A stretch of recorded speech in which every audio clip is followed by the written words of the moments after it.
Welcome back, everyone. Tonight, I bring you 3 terrifying tales that will haunt your imagination long after the video ends. A ghost who lingers where it shouldn't, a demon that answers when called, and a chilling encounter with unexplainable paranormal activity.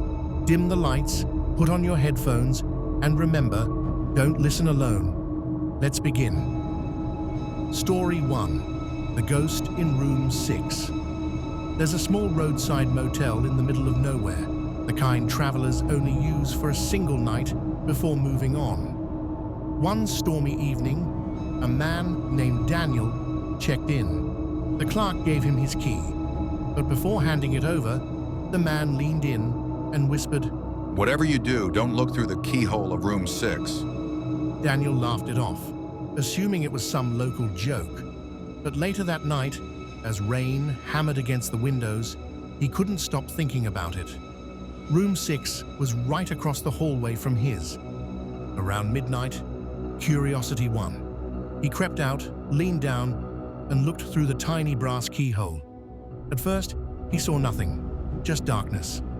But then, faintly, a pale figure stood in the corner. A woman in a long, white gown, her back turned. She didn't move. Daniel jumped back, heart pounding, but part of him wanted another look.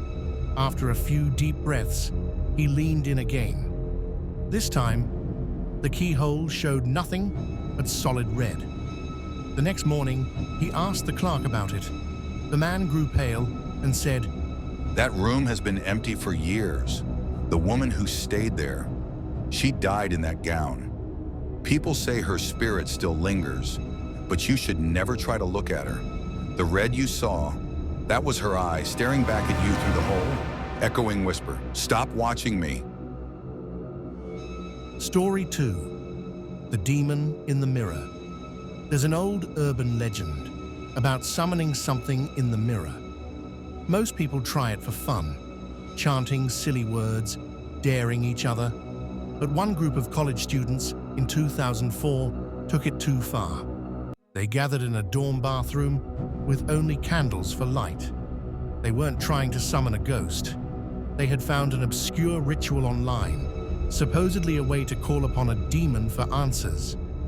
3 knocks on the mirror. Each person says their full name.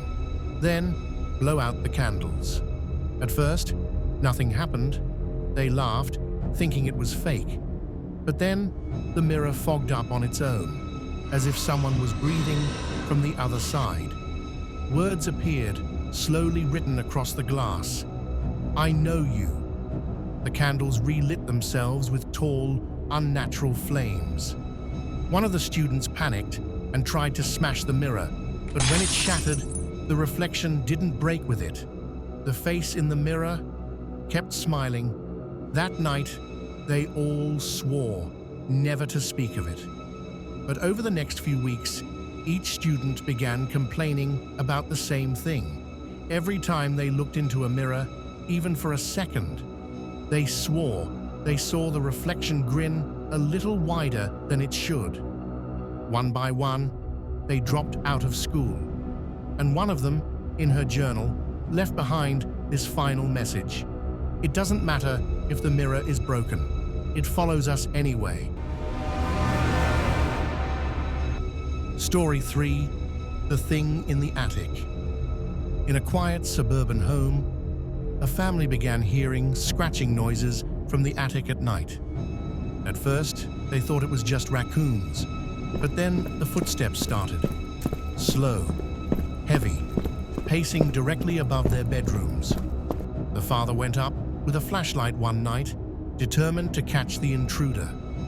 The attic was empty, except for one thing: the dust on the floor.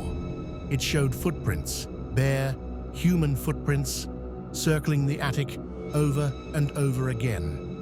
They called pest control, even the police, but nobody could explain it, so they tried ignoring it. That worked until one night when their 8-year-old son woke up screaming. He said a tall shadow stood over his bed, whispering, "I'm hungry." Security cameras were installed in the hallway, What they captured is still unexplained.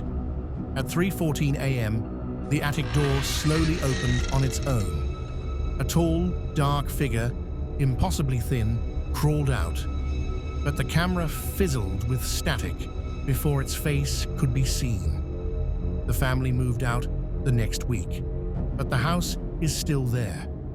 And sometimes, the neighbors say at night, they can still see the attic light flicker on and hear footsteps pacing back and forth. So, what do you think? Just stories to keep you up at night? Or could they be warnings of things that lurk just beyond what we can see? If you enjoyed these tales, don't forget to like the video, subscribe for more darkness, and share this with a friend who loves horror, or maybe one who hates it. Until next time, sleep well. If you can,